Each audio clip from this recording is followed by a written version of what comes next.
తెలంగాణ రాష్ట్రంలో సన్నబియ్యం పంపిణీ ఏడాది పూర్తి చేసుకున్న సందర్భంగా మంత్రి ఉత్తమ్ కుమార్ రెడ్డి ఏర్పాటు చేసిన విందులో సీఎం రేవంత్ రెడ్డి ఎమ్మెల్యేలు ఎమ్మెల్సీలు కలిసి భోజనం చేశారు. బీఆర్ఎస్ అధినేత కేసీఆర్ ను ఉద్దేశించి ముఖ్యమంత్రి రేవంత్ రెడ్డి కీలక వ్యాఖ్యలు చేశారు. కేసీఆర్ విశ్రాంతి తీసుకుంటున్నారని అందరూ భావిస్తున్నారని, కానీ ఆయన గృహ నిర్బంధంలో ఉన్నారేమో అనేది తన అనుమానమని అన్నారు. పౌర సరఫరాల శాఖ మంత్రి ఉత్తమ్ కుమార్ రెడ్డి ఆధ్వర్యంలో మంత్రులు ఎమ్మెల్యేల ఎమ్మెల్సీలకు సన్న బియ్యంతో ప్రత్యేక భోజనం ఏర్పాటు చేశారు. పేద ప్రజలకు నాణ్యమైన ఆహారం అందించాలనే లక్ష్యంతో సీఎం రేవంత్ రెడ్డి ప్రభుత్వం ప్రారంభించిన సన్న బియ్యం పంపిణీ విజయవంతంగా ఏడాది పూర్తి చేసుకుంది. ఈ సందర్భాన్ని పురస్కరించుకుని రేషన్ షాపుల ద్వారా సామాన్యులకు అందుతున్న అదే నాణ్యమైన బియ్యంతో వండిన పదార్థాలను ప్రజా ప్రతినిధులందరికీ వడ్డించారు. ఈ విందులో సీఎం రేవంత్ రెడ్డి స్వయంగా పాల్గొని మంత్రులు, అధికార ప్రతిపక్ష పార్టీల ఎమ్మెల్యేలు, ఎమ్మెల్సీలతో కలిసి సన్నబియ్య భోజనం చేశారు.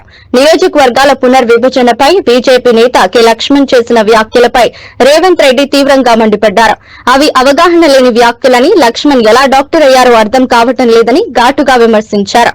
నియోజకవర్గాల సంఖ్య పెరిగినా భౌగోళికంగా గ్యాప్ అలాగే ఉంటుందని, ఈ విషయంలో తెలంగాణను తెలివిగా మోసం చేస్తున్నారని ఆరోపించారు. బాబామర్దుంది నా ఇప్పు నువ్వు గోకు జరిసేపు నేను గోకుతా జరిసేపు అన్నట్టు ఉంది అధ్యక్ష. వాళ్ళ ఇప్పులు వాళ్ళు గోక్కొని బాబామర్దులు ఒకరిపు గోక్కొని వాళ్ళిద్దరు సమ్మగా ఉందని అనుకుంటారు. పాపం వీళ్ళ అమాయకులు వాళ్ళు సమ్మగా ఉంటే వీళ్ళు సప్పట్లు కొడుతున్నారు. వీళ్ళ అమాయకత్వం చూసి నాకు ఏం చెప్పాలో అర్థమైతే లేదు. గురువింద కింద ఎంత నల్లగా ఉందో తెలియదు, వాళ్ళ కింద ఎంత నల్లగా ఉందో నాకు తెలుసు. నేను మొత్తం చూసి వచ్చినాను అధ్యక్ష. ఇక నేను ఎక్కువ చెప్తే బాగుండదు, చిట్టా చెప్తే అసలు బాగుండదు. సభకురాని చంద్రశేఖరరావు గారిని మొదట రాజీనామా పెట్టించండి. సిగ్గు లేకుంటే మాటలు మాట్లాడతారు. సిగ్గులేని మాటలు మాట్లాడితే నాకు కూడా చికాకు వస్తుంది అధ్యక్ష. సహనానికి కూడా అర్థం ఉంటుంది. కోటి 10 లక్షల జీతం తీసుకొని సభకు రాకుండా ఇంట్లో ఉన్నాయననేమో రాజీనామా చేయడంట, జీతం వాపసు ఇయ్యడంట.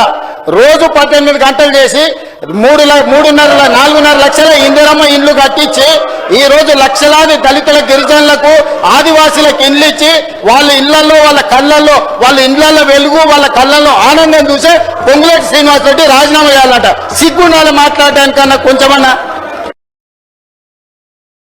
ఓ సినిమాలో ఒక డైలాగ్ ఉంది అధ్యక్ష, అంటే చాలా మనిషిని పిండేసే విధంగా ఆ మాటలు ఉన్నాయి అధ్యక్ష. పిల్లలను కనగలము కానీ వాళ్ళ బుద్ధులను కనగలమా అని ఆ సినిమాలో ఒక ప్రశ్న.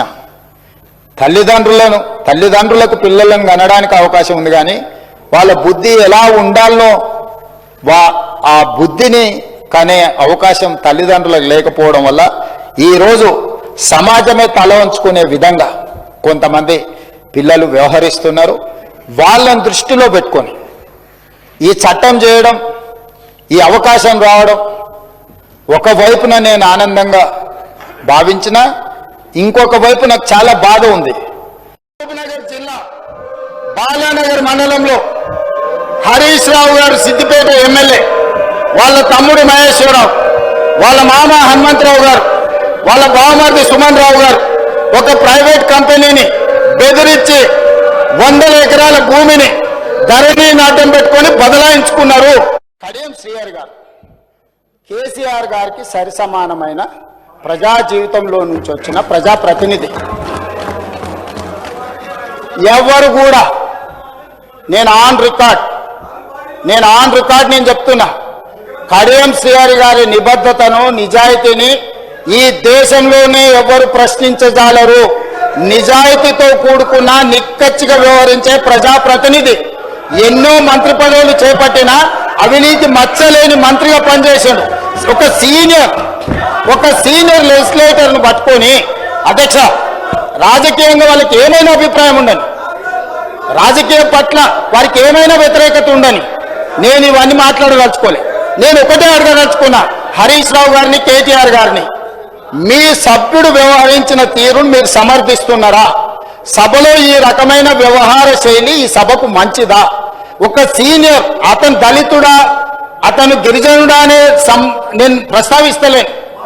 అతను ఈ సభలో నాకు తెలిసి చాలా సీనియర్ మోస్ట్లలో 3 4 తీసుకుంటే కడియం శ్రీహరి గారు ఒకరు. వారి సీనియారిటీ, వారి అనుభవము, వారి నిజాయితీ, వారి చదువు ఈ రోజు అక్కడ నిలబడి ఒక సూచన చేస్తే ఇంత అసభ్యకరంగా, ఇంత అసహ్యకరంగా ఎవరైనా వ్యవహరిస్తే ఈ వ్యవహారాన్ని హరీష్ రావు గారు, కేటీఆర్ గారు సమర్థిస్తారా? ఈ దేశ ప్రధానమంత్రి ప్రభుత్వానికి సిబిఐకి ఇవ్వాలి. ఇందులో న్యాయం జరుగుద్దా జరగదా అని వాళ్ళకి అనుమానం ఉంటే వాళ్ళని అడగమని. సిబిఐ కావాలా? సిబిఐ ఎంక్వైరీకి ఇస్తా నేను. మీరు అడగండి. హౌస్ కమిటీ అడిగేది ఏంటంటే, హౌస్ కమిటీలోకి హరీష్ రావు గారు రావాలి, హరీష్ రావు గారు రెవెన్యూ మంత్రిని బ్లాక్మెయిల్ చెయ్యాలి, వాళ్ళు ధరణిని అడ్డం పెట్టుకొని కొల్లగొట్టిన భూములను సక్రమం చేసుకోవాలి. ఇది వాళ్ళ ఆలోచన. సిరిసిల్లలో కేటీఆర్ అనుచరులు ఎంతమంది భూములు అక్రమంగా ఆక్రమించుకుంటే కలెక్టర్ అందరినీ జైలుకు తోలిండు, సిరిసిల్ల కలెక్టర్. సో ఈ భూములను కాపాడుకోవడానికి హౌస్ కమిటీలకు వచ్చి మేము ఈ దీంట్లో తప్పుడు నీ మీద ఆరోపణలు చేస్తాము కాబట్టి మీరు మాకు లొంగాలి అనే ఒక ప్రయత్నం ఏదైతే చేస్తూ రాష్ట్రంలో కాంగ్రెస్ ప్రభుత్వం అధికార దుర్వినియోగానికి పాల్పడుతూ భూ కబ్జాల పర్వం కొనసాగిస్తుందని బీఆర్ఎస్ వర్కింగ్ ప్రెసిడెంట్ కేటీఆర్ ధ్వజమెత్తారు.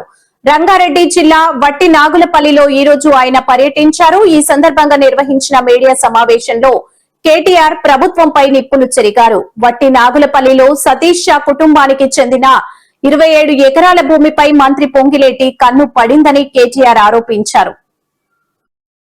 సుమారు 14 కోట్ల విలువ చేసే ఈ భూమిని దక్కించుకోవడానికి జేసీబీలతో వచ్చి గోశాలను, కాంపౌండ్ వాల్ను కూల్చివేశారని మండిపడ్డారు. భూమి ఇవ్వకపోతే సజీవంగా పాతి పెడతామని బాధితులను బెదిరించారని ఆగ్రహం వ్యక్తం చేశారు.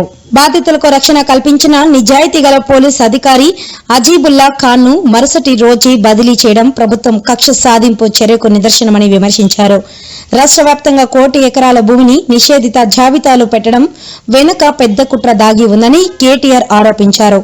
నిజం కాలం నాటి భూములను కూడా ఈ జాబితాలోకి చేర్చి రైతులను భయాందోళనకు గురిచేసి భూములు గుంజుకోవాలని చూస్తున్నారని ధ్వజమెత్తారు. ఈ అక్రమాలపై ఫిర్యాదు చేసేందుకు త్వరలోనే గవర్నర్ ను కలుస్తామని, అవసరమైతే న్యాయస్థానాలను ఆశ్రయిస్తామని స్పష్టం చేశారు. పోలీసులకు కేటీఆర్ హెచ్చరికలు జారీ చేశారు.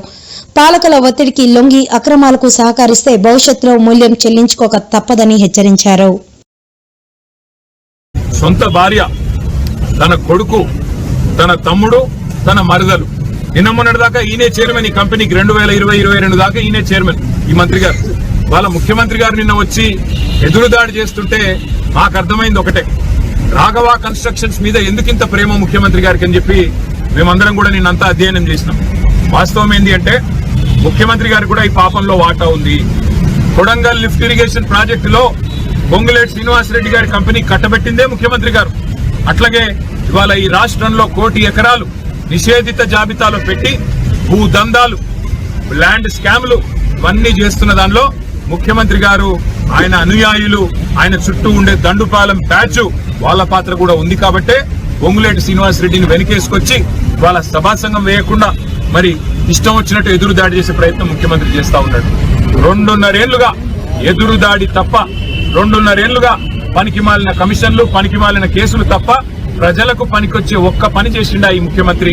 ఆలోచించమని చెప్పి నేను కోరుతా ఉన్నా. మరి వాళ్ళ మా డిమాండ్ ఒకటే, స్పష్టంగా అడుగుతా ఉన్నా. పోలీస్ యంత్రాంగానికి కూడా ఒక హెచ్చరిక చేస్తా ఉన్నా. ఇక్కడ గోడలు గుల్లగొడుతుంటే అక్కడ పక్కన కూర్చొని టిఫిన్లు తింటా ఉన్నారంటే నిజాయితీ పరులైన అధికారులను ఎట్లాగూ వీళ్ళు ఉండనివ్వరు, బతకనియరు. హబీబుల్లా ఖాన్ ఎట్లయితే తీసి పారేసినారో మరి మాకు కూడా గతి పడుతుందని చెప్పి కొంతమంది పోలీసులు కూడా వీళ్ళ అరాచకాలకు వంత పాడుతున్నారు, అరాచకాలకు మద్దతు పలుకుతున్నారు.